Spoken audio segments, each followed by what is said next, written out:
پر میں صوبہ بلوچستان کا ذکر کرنا بھی لازم سمجھتا ہوں، جو نہ صرف بہادر اور حب الوطن لوگوں کا مسکن ہے بلکہ قدرتی وسائل سے مالا مال ہے۔ تاہم چند عناصر جو اسے غیر مستحکم کرنے کے در پہ ہیں، ان کو جان لینا چاہیے کہ پاکستان کو کمزور کرنے کی اجازت کبھی نہیں دی جائے گی، اور پاک فوج، حکومت پاکستان اور حکومت بلوچستان کے تعاون سے اس صوبے اور اس کی غیور عوام کی سالمیت اور فلاح و بہبود کے لیے اپنا کلیدی کردار ادا کرتی رہے گی۔ خواتین و حضرات، افغانستان ہمارا برادر ہمسایہ اسلامی ملک ہے، جس کے لیے پاکستان اور اس کی عوام نے ان گنت قربانیاں دی ہیں، جس کی دور حاضر میں کوئی نظیر نہیں ملتی۔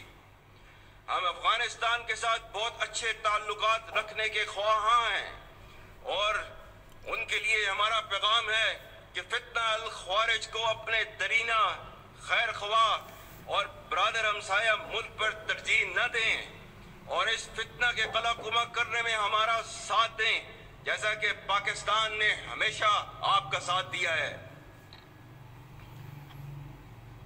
خواتین و حضرات، پچھلے چند سالوں سے ریاست مخالف بیرونی طاقتوں کی سرپرستی میں ڈیجیٹل دہشت گردی کی مضمون کوشش کی جا رہی ہے، جس کا مقصد جھوٹی خبروں اور پروپیگنڈے کے ذریعے قوم میں نفاق اور مایوسی پھیلانا ہے۔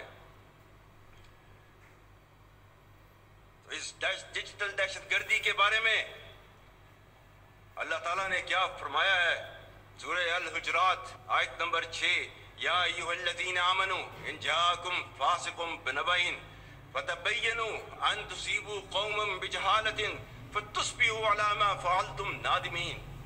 مومنوں، اگر کوئی فاسق تمہارے پاس کوئی خبر لے کر آئے تو خوب تحقیق کر لیا کرو، تاکہ لوگوں کو بے جا ایذا نہ دے بیٹھو، پھر اپنے کیے پر پچھتاتے رہ جاؤ۔ پاکستان میں آزادی اظہار رائے یعنی فریڈم آف سپیچ کی آئین اجازت ضرور دیتا ہے، مگر آئین پاکستان نے اس کی واضح حد بندی بھی کر رکھی ہے۔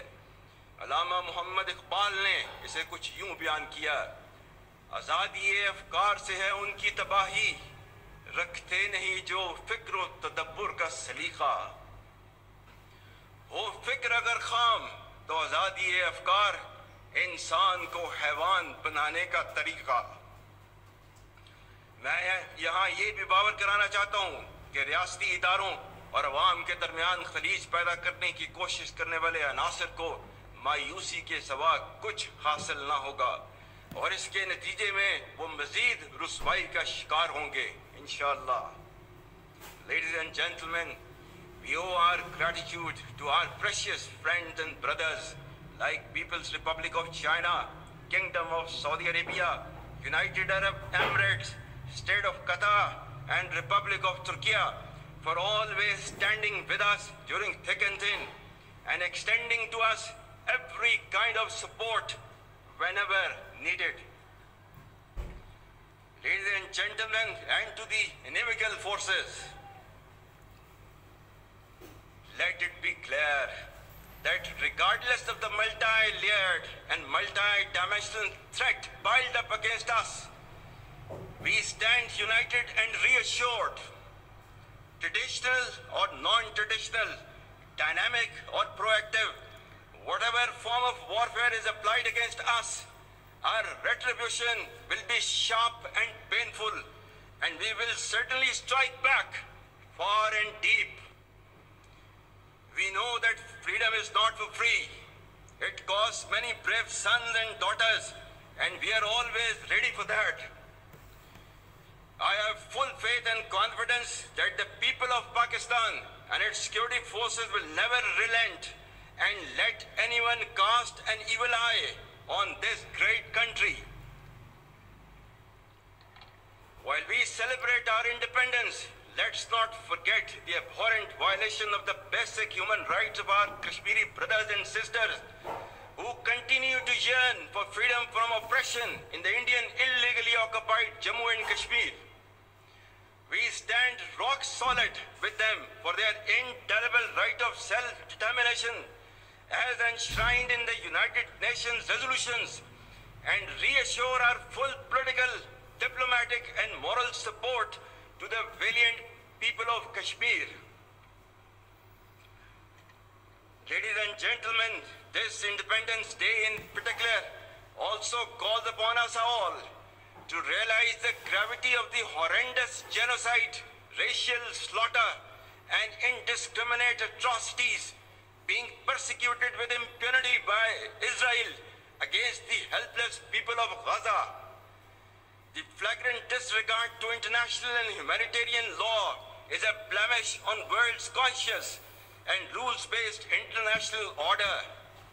Here, I would appreciate the efforts by the government of Pakistan towards peaceful resolution of the Palestine conflict and for continuous provision of humanitarian aid to the bereaved people of Gaza and for raising the Palestine issue at every forum in the world.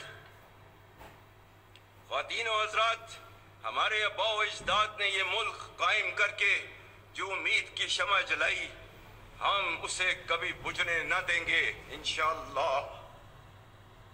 یاد رکھیں، مایوسی کفر ہے اور اللہ تعالیٰ نے مسلمانوں کو مایوس ہونے سے منع کیا ہے۔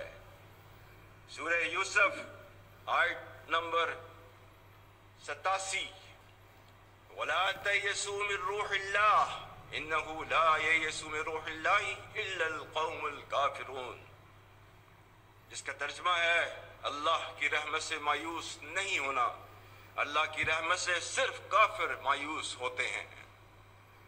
ملک کے 65% نوجوانوں کی طرح آپ تمام کیڈٹس کے روشن چہرے اور آنکھوں کی چمک مجھے اس عظیم قوم کے درخشاں مستقبل کی نوید دیتی ہے۔ نوجوان اپنی شخصیت میں ایمان و یقین کی قوت پیدا کر کے پاکستان کے مستحکم مستقبل کو یقینی بنائیں۔ پاکستان اللہ کا انعام ہے جو انشاءاللہ تا ابد قائم رہنے کے لیے بنا ہے، اور اس کے خیر خواہ ہمیشہ زندہ اور جاوید رہیں گے۔ آخر میں ایک بات پھر آپ سب کو یوم آزادی مبارک ہو۔